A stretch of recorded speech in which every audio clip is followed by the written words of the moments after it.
Welcome to another video. Numerology Trina here.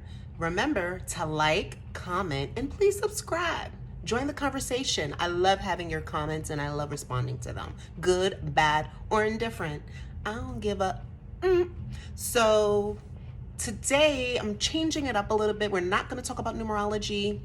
We're not going to talk about anything dealing with the community. I want to talk about something that most people would not expect a trans Black woman to talk about. And that is money and business. And I'm coming at it from an end of how to really spit some game, because I have learned a few things over the course of my 40 years, and I feel like it should be shared. It's stuff that nobody really explained or talked to me about. And that's something that happens a lot in the Black community for many different reasons. But I want to share it with you guys. So the first thing I want to talk about is the necessity for things like bank accounts. Now, I've had a bank account for a long time, but I know in our community, there's a lot of reasons why people can't get a bank account. But in this day and age, as long as you could get one, you should have one. Why are you giving your money to the check cashing people? Like, why? Another thing is that helps you establish credit. Now, here's the thing that I did not really focus on for a while, was making sure that I knew how to manage my bank account. So I was always under the belief that, oh, you got one bank account, you're good. You need to have multiple accounts. Ever since I switched from having just one bank account, which is what I did in my 20s, to having multiple accounts a whole decade later, I started having more money.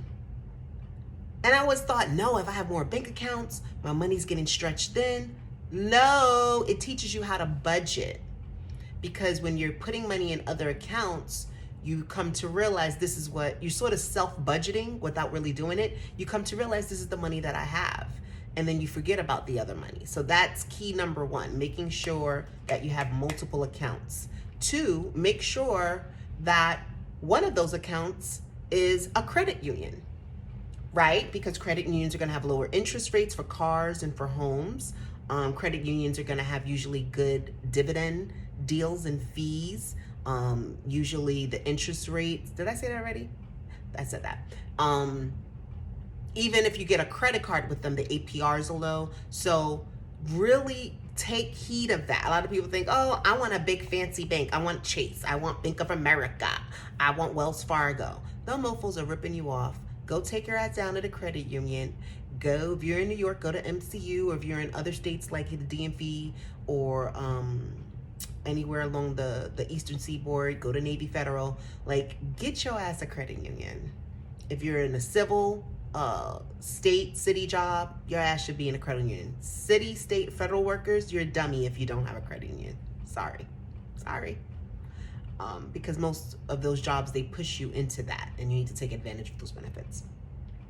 Another thing you should be doing, number 3 that you should be doing, is taking advantage of those cashback deals. Why are you using your debit card for purchases? Number 1, you're exposing your card for fraudulent activity. Use your credit card. And if it has a cashback deal, meaning that for every purchase you get like 1.5% cashback, you can use that money towards your balance. So every transaction, maybe you get 80 cents back or $1. Let that accumulate, and say one day you wake up and it's like $60 there, you can take that $60 in your account and charge it to your account. That's free money. Why use your bank card where, like an idiot, you, number 1, expose it to all these different possible fraudulent means? Because when you use your bank card and it goes through fraudulent activity, tap, tap, tap, those banks are very slow to pay you back. Unlike with the credit card, it's their money. They like, oh, we're going to cover that quickly. But with the bank, they got to do investigations. They got to look at who shot John, who ate Mary, who ate William. You get my drift. So you want to have your credit card as your main source of swiping. And you want to be smart and get cashback deals. Now they have debit cards now where you can do that same thing, get cashback. I say don't use your debit card for your main transactions. If you want to use your primary bank for a main transaction, get a credit card. Everyone should be using a credit card for their main transactions at this point, and getting cashback deals. If you're not, then you're not playing smart. It's just the fact of the matter is, like, every transaction should be a cashback deal. Unless you can't. Like, for instance, my car note, the way it's set up through the particular financial, I do my car note through my car maker, and they don't give an option for credit card. And I'm pissed. I'm still working on a way to get around it, but I'm pissed because I'm like, you mean that I'm leaving money on the floor? I want to put this on a credit card, mofo. So they only do bank. So I have to figure out a loophole for that. But something like that, you want those big purchases where it's a big payment or such, you want it because the higher the payment, of course, the higher the cash back. The lower the payment, the little bit you get back. Like if you like charge something $200-$300, you may get back like $3, $4, $5. So again, you want to put those larger payments on a card, and then just for safety reasons.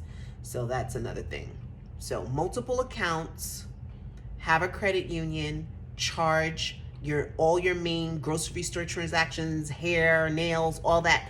Charge that to a credit card, and then what you do is you take your money from your bank and you pay it off. You transfer it at the end of the month. Don't pay it right away though.